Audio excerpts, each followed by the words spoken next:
You're listening to the Future Tech Podcast with Richard Jacobs. Future technologies such as artificial intelligence, stem cells, 3D printing, gene editing, Bitcoin, blockchain, the microbiome, quantum computing, virtual reality, and exploring space are much closer than you might think. In fact, many early versions of these technologies are in play right now, and the companies that are using these technologies are the focus of this podcast. My goal for you, the listener, is to learn from these podcasts. You may very well learn something that may change the course of your life for the better, steer you towards a new career, or give you insight into addressing a thorny medical problem. Remember, this podcast and its content is informational in nature only. No medical, tax, legal, financial, or psychological advice is being given. If you've enjoyed the podcast, please listen, subscribe, like, and tell your friends about it. Thank you.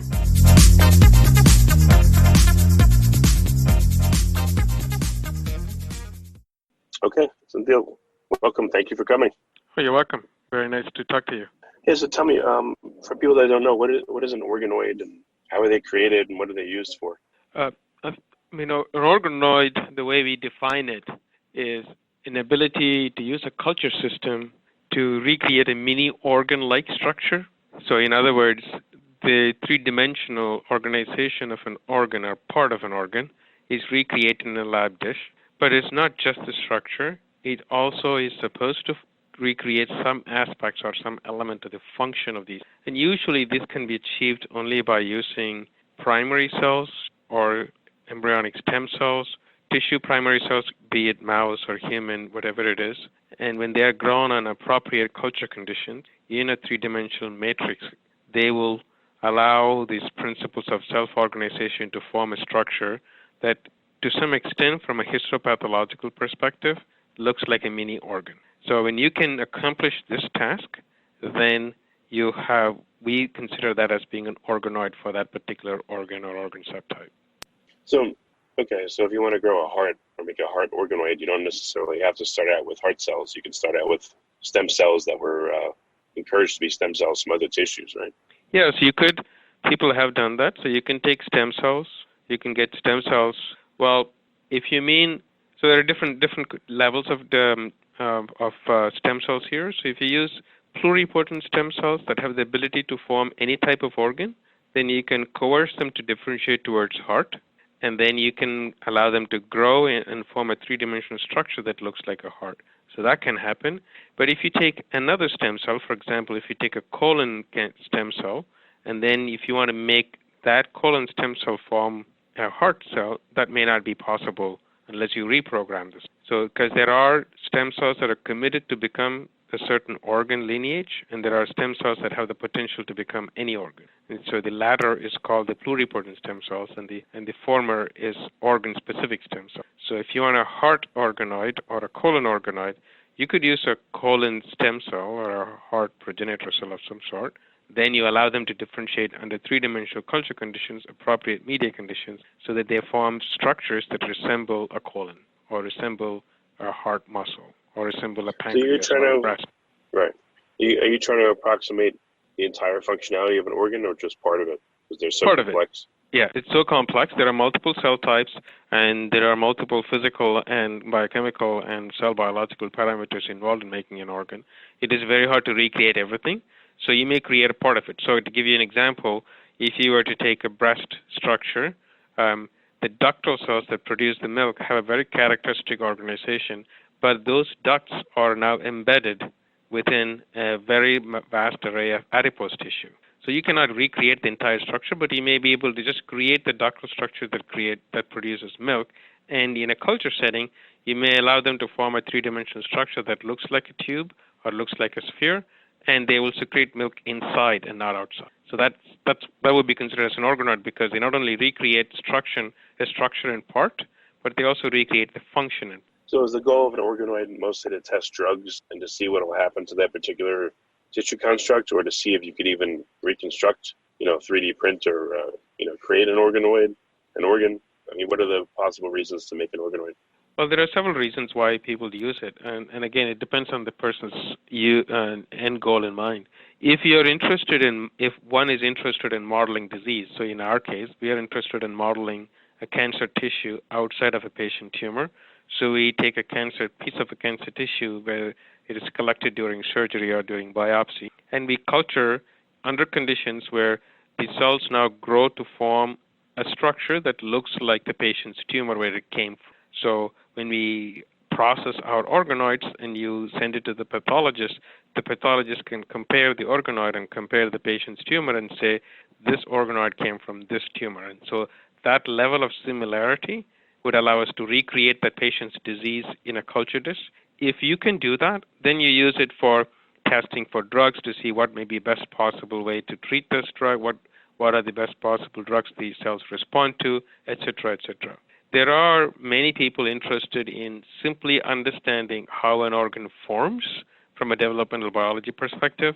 So, for example, we want to know how does brain form and what are the early stages? Because once you understand how it forms, maybe you'll be able to understand why some developmental defects actually happen, whether it is brain or limb formation, whatever it is. So for those reasons, people are interested in modeling the normal development. There are also people interested in creating a normal organ like organoid, be it for liver or heart, or grow them into three-dimensional structures. Now you use them to test to see toxicity, because most of the times you may have heard that a drug is given to a certain disease, but the off-target effects could be intestinal toxicity, could be liver toxicity, could be heart toxicity. In order for you to screen whether the drug is working on the disease site and not having bad effects on the other healthy organs like liver and colon, you would have normal cell-derived organoids of colon or liver or heart, and then ask whether this drug is actually toxic or not. So there are many ways when people use it. I'm just outlining maybe three potential uses. Yeah, I've even heard now of people linking organoids together to see the downstream metabolites of one organ to another and see if toxicity shows up that way. Otherwise, it would be hidden. Correct. Yes. Correct. So your specific application is what you're getting a piece of someone's tumor and you're culturing it into its own. I guess you're recreating the tumor in the lab. Is that what you're doing? Correct. So we're interested in doing that for a few different organ types. For now, we are focusing on pancreas and breast. The idea is to get a piece of the tissue, grow them in the lab, allow them to form tumor organoids that has resemblance to the patient's tumor, and then use this tumor organoid to see what drugs may be most effective and what work and what doesn't work. And what we have found so far is when we find drugs that actually do not work or do work, and we relate to the outcome in the patient, there is a good concordance between what we see in the organoid and what is happening in the patient in our initial study. Yeah, once you recreate a tumor, though, what are you doing with it? Are you putting it through paces of different medications, or like what are you doing for with example, the organoid? so many of the cancer patients get different types of treatment. They either get the chemotherapies, which are targeting various cellular pathways that have been used for decades.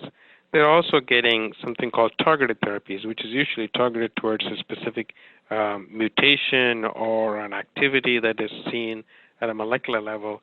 And the advantage of targeted therapy is that it's supposed to focus only on the things that are altered in the tumor. But it turns out that whether it is targeted therapy or chemotherapy, not all patients getting the treatment respond the same way.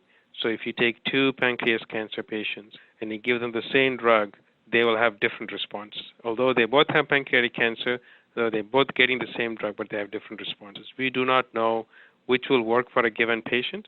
So our goal is, if we have the organoid and if we establish from the patient, we can potentially screen 5 different drugs, for example, and see which of those 5 is most effective for this particular patient organoid. And if we know and we can rank order the best to worst, we may be able to eliminate unnecessary drugs to be given to the patient, which may not be giving any response. Or we may actually even start with the proper drug. So there are many ways you can use it. So our goal is to see if we can use tumor organoids to find a better way to personalize the treatment options for those particular. In the world of speculation, because I know that's what it is, what are some of the reasons you think that patients that seem to have the same cancer respond differently to drugs? It could be because the genetic makeup of the tumor is very complex, and it may be very different between the two patients we're talking about.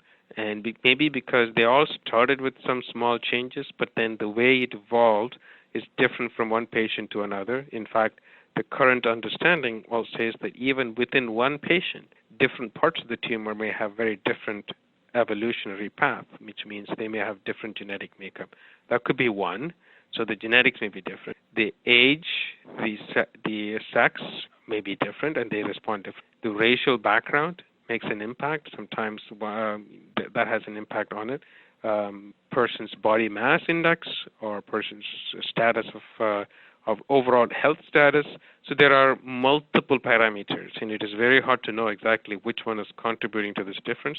And although it is hard to model everything, but there are many reasons why two patients may respond differently. Well, I've recently spoken to a researcher that found that tumors even have their own unique microbiome, a microbial constituent. I don't know if you could account for that when you create the organoids, but, if you get a piece of tissue, are you able to establish if there's a microbial contingent that's attached to it? That's a very good question. In fact, we have thought about it, but typically our culture conditions do not allow the microbiome to be preserved, so we do not have that, and that's a variable we have not started to model yet. But it is possible to do it, provided we alter the culture conditions to retain the microbiome. Something that we should think about, but we haven't done so. But there is a lot of data emerging that says that the microbiome can have a significant impact in the response of a patient to a given drug. So I think that is an emerging topic that needs to be better. Yeah, I can see it would be hard to preserve it.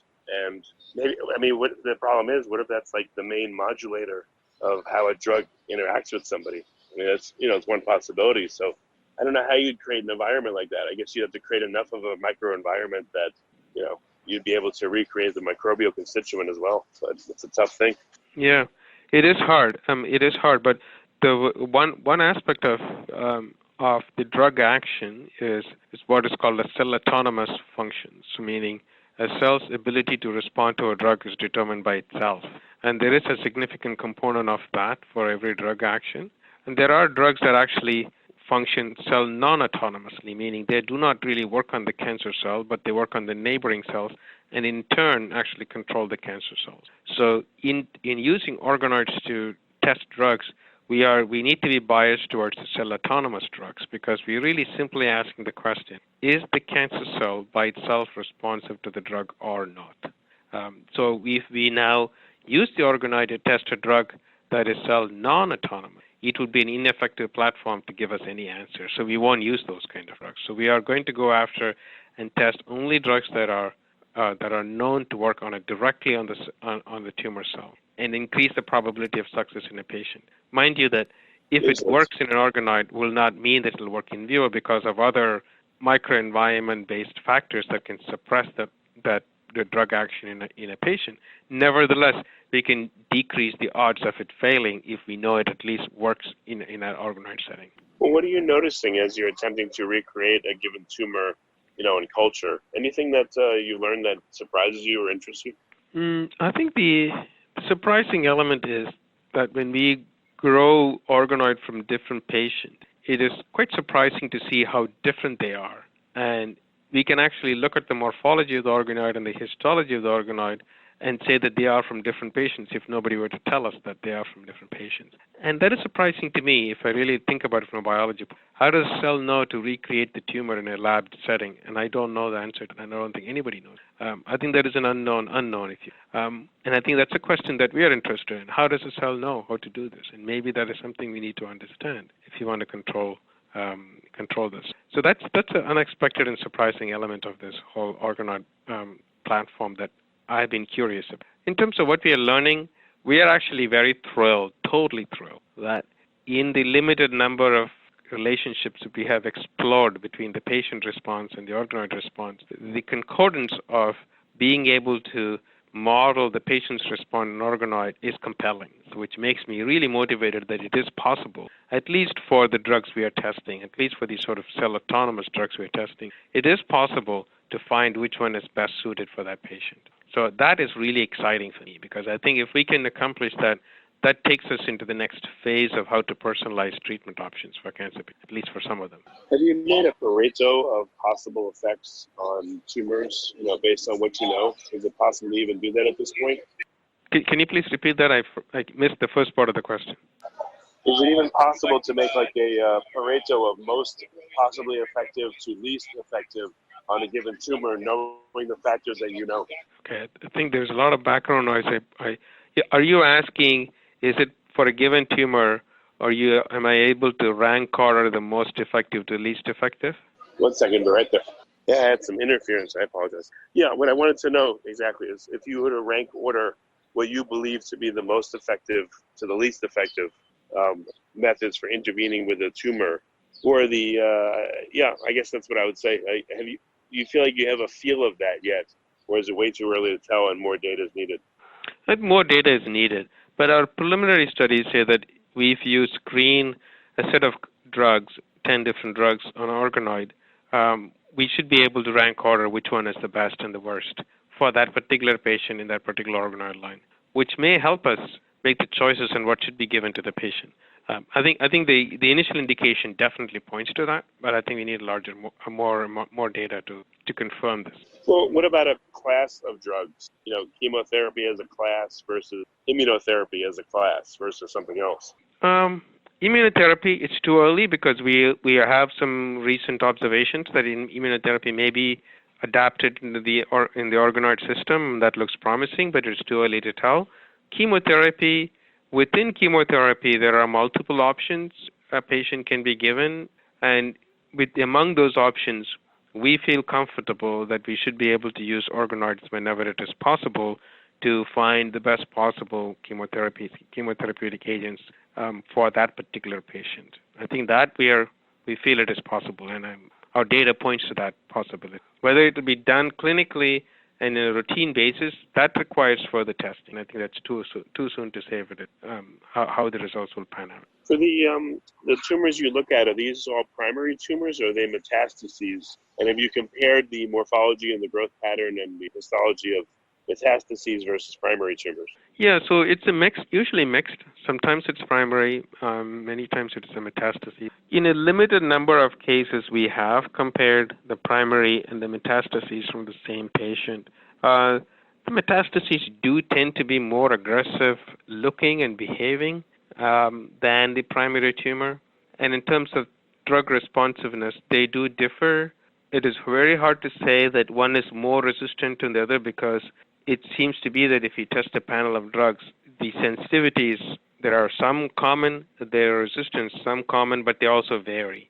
So there are differences between primary and metastases, which is exactly what you would expect because it is likely to be a little bit more advanced than the primary tumor, so it may have additional sensitivities and resistance pathways triggered in that setting.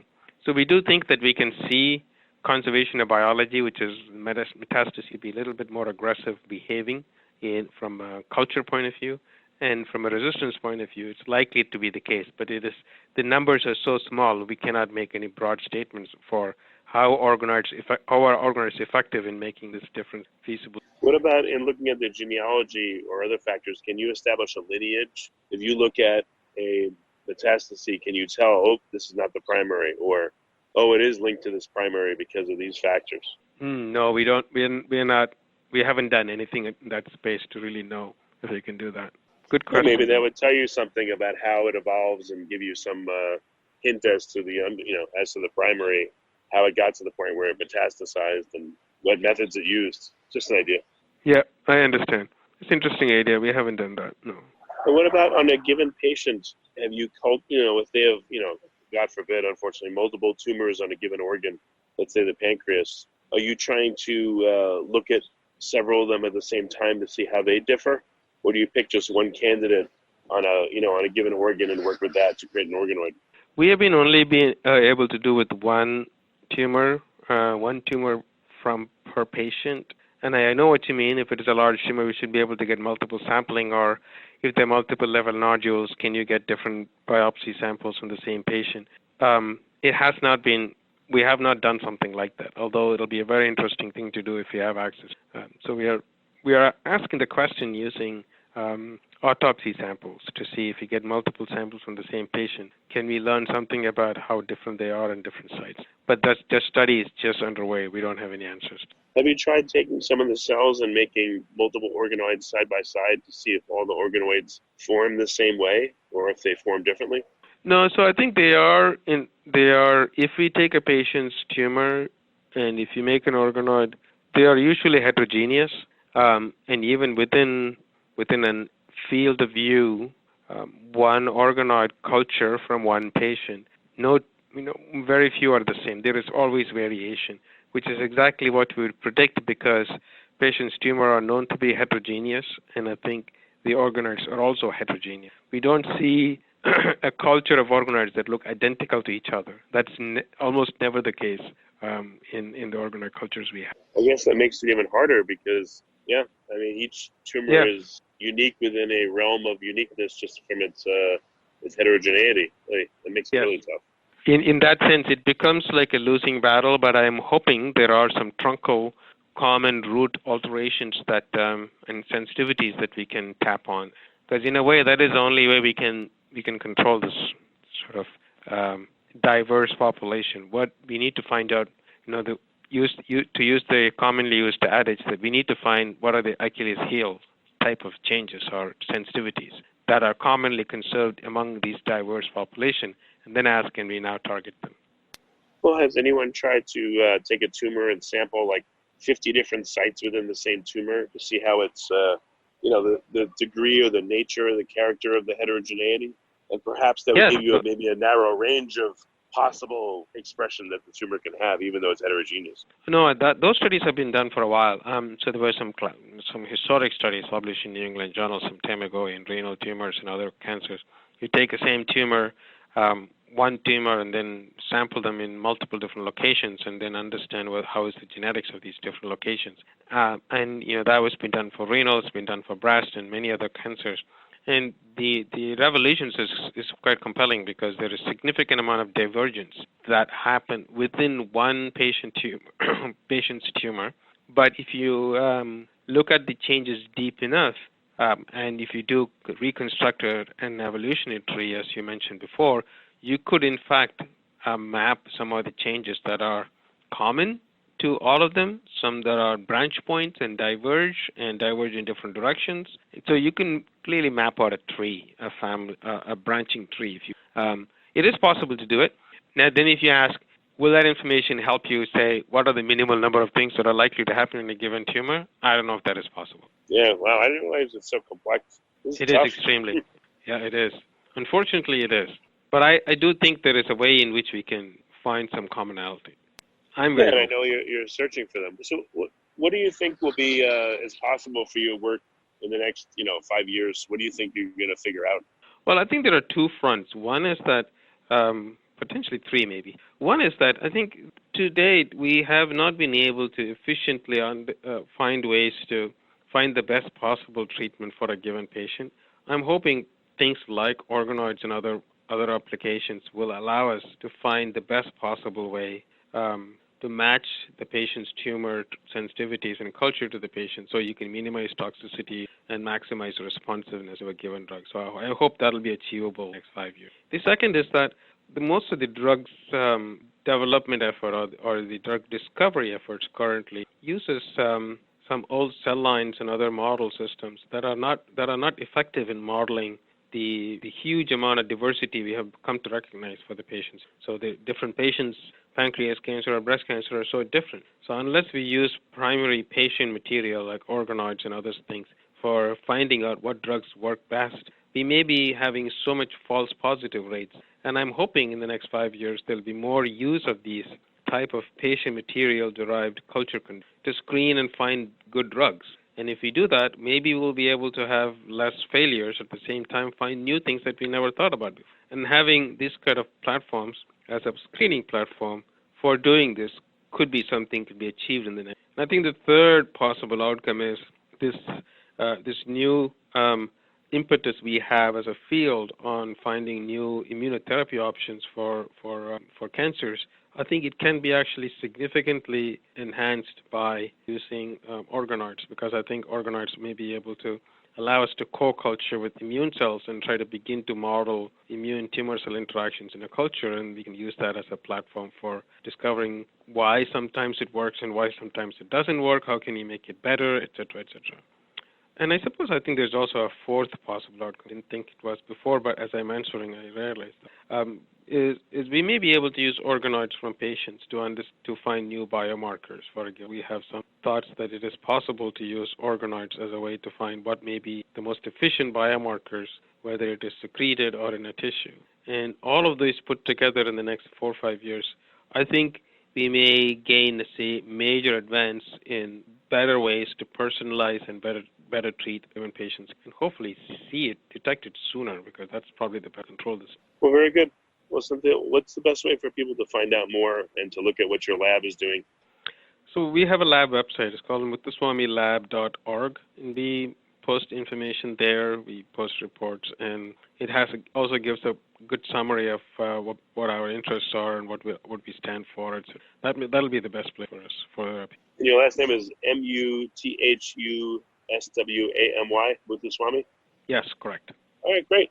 Well, Senthil, thank you for coming. It's been a very good call. I appreciate it. Thank you very much for taking time into it. I appreciate you giving us a chance to talk about what we do.